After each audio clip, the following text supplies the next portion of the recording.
हमारी पानी, हमारे बाग, हमारा ज़मीन, हमारे सारे रिसोर्सेज, हमारे पहाड़, हमारा रेत, वो सब छीना जा रहा है। नौकरियां जिसको हमारे नौजवानों को जाना था वो बाहर जा रहे हैं। सारे ठेके जिसको हमारे लोगों को जाना था वो बाहर जा रहे हैं। सारे अफसर वो बाहर के हैं। क्या ये तरक्की है? इसमें जम्मू एंड कश्मीर क्या हासिल करेगा? हमें कुछ नहीं मिलता इससे। अगर ज़मीन हमारी, नौकरियां हमारे, पहाड़ हमारा, पानी हमारा, बिजली हमारा, तो इसके ऊपर पहला हक हमारा होना चाहिए, किसी बाहर वाले का नहीं। कश्मीर की पूरी आबादी में से 50% से ज़्यादा लोग सेब के बिजनेस में जुड़े हुए हैं। या वो सेब को उगाते हैं, या वो सेब को मंडी में लेते हैं, या वो सेब को मंडी में बेचते हैं। 50% से ज़्यादा। मतलब अगर इस कमरे में हम 100 लोग हैं, मतलब 50 लोग सेब के बिजनेस में जुड़े हुए हैं। हिंदुस्तान के 80% सेब कश्मीर से आते थे, पर अब ये बदल गया है। अब मरकज की हुकूमत ने शुरू किया है कि वो सेब दूसरे मुल्कों से लाएंगे। हमारे सेब में क्या कमी?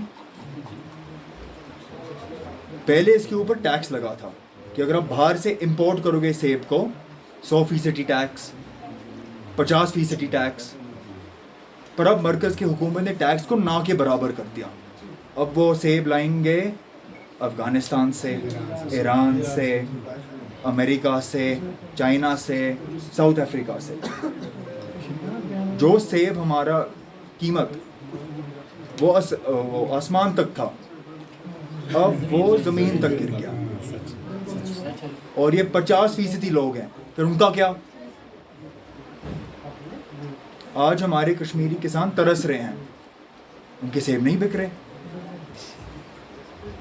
ज़फ़रान का हाल कुछ ज़्यादा अलग नहीं है, उनके भी किसान, हमारे ज़फ़रान के किसान भी तरस रहे हैं। उनको पैसे, वो बैंक से पैसे लेने पड़ते हैं कर्जे में, कर्जे वो वापस दे नहीं सकते, फिर वो अपनी ज़मीन बेचते हैं, शेख साहब का दिया हुआ ज़मीन बेचते हैं, फिर उनका बचा क्या? पता नहीं मुझे कि वो हमारी बर्बादी अपनी तरक्की क्यों समझते हैं। कोई आपकी लड़ाई आपके साथ लड़ सके तो वो सिर्फ उमर साहब। और सिर्फ मैं ये नहीं कह रहा, ये मरकज़ भी जानती है। आपने देखा होगा कि मरकज़ ने क्या क्या किया उमर साहब को हराने के लिए। पहले हमने ज़्यादा नहीं सोचा, एक शख्स था जो जेल में था, वो बारामूला, उनके खिलाफ उनको लड़वाया। हमने इसके बारे में ज़्यादा सोचा नहीं था, चलो जीत गए। पर फिर हम गांदरबल आए, और फिर एक नया शख्स जो भी जेल में है उसको खड़ा किया गांदरबल से। तो उमर साहब ने मशवरा करा पार्टी के लीडरों से और कहा कि यहाँ कुछ गड़बड़ है। तो हमने अपने सीनियर साथियों के साथ मशवरा कर एक प्लान बनाया।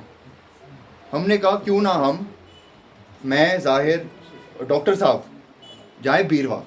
सुबह 9 बजे हम पहुँचे, और वल्लाह आपको ये यकीन नहीं होगा कि आधे घंटे पहुँचने के बाद वही शख्स जो जेल में था, आधे घंटे बाद उसकी बेटी कागज़ भरने आई बीरवा। आधे घंटे बाद मैंने उमर साहब को फ़ोन करा, मैंने कहा जनाब आप बिस्मिल्लाह कीजिए और आप जाइए वहाँ पे कागज़ भरिए, चूँकि यहाँ ये पहुँच गई, बडगाम जाइए। और वो गए, और उनको पता ही नहीं है कि मरकज़ को पता ही नहीं है कि क्या हुआ हमारे साथ।